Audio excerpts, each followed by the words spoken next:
Hi, I'm Kim Socha, and I'm going to be speaking at the Pro-Intersectional Conference at the UK VegFest in October of 2016. To give you a little bit of information about myself, I am an organizer for Progress for Science, an anti-vivisection organization, and also Minnesota Animal Liberation, which mainly protests the use of fur in the Twin Cities area of Minnesota.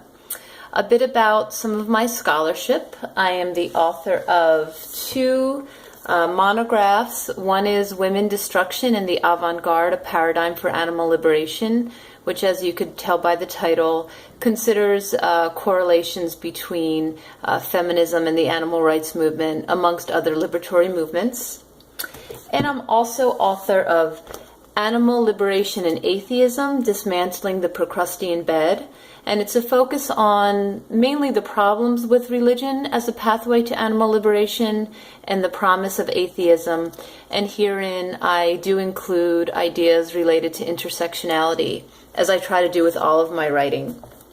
I've also been contributing editor to, and I've written chapters and articles on the intersectional aspects of the animal rights movement. And about 2 years ago, I spoke at the Collective Liberation Conference on ableism and ageism. And ageism is the area that I'm going to focus on for the upcoming conference. The reason I want to is because I think it is not talked about nearly enough. So a few years ago, I was speaking to a woman who was maybe in her mid-50s to late 50s, and she told me that what I was going to discover as I continued on in the movement is that as you get older, you become invisible.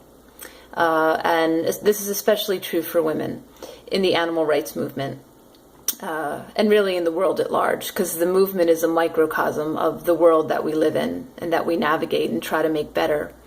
And this really struck me that someone, and then it turns out many someones, who are in a movement about liberation and making visible the lives of the oppressed would be made to feel invisible because of age.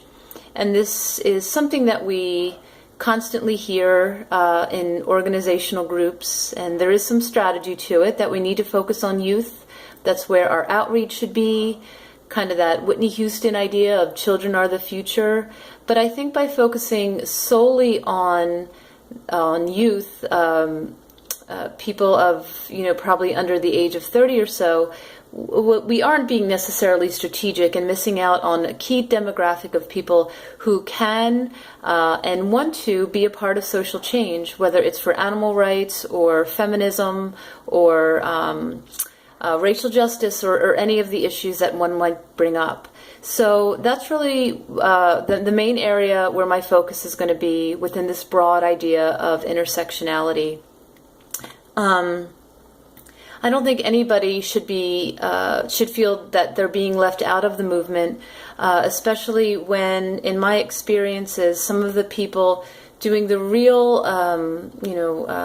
non-glamorous daily tasks of making the world a kinder place for animals are people who don't meet that specific age criteria that is seen as acceptable or visible. So those are some of the challenges and ideas that I'm going to bring to the conference via Skype, and I hope that you enjoy what I have to say, and I really look forward to hearing others' talks as well. Thanks for listening. Bye.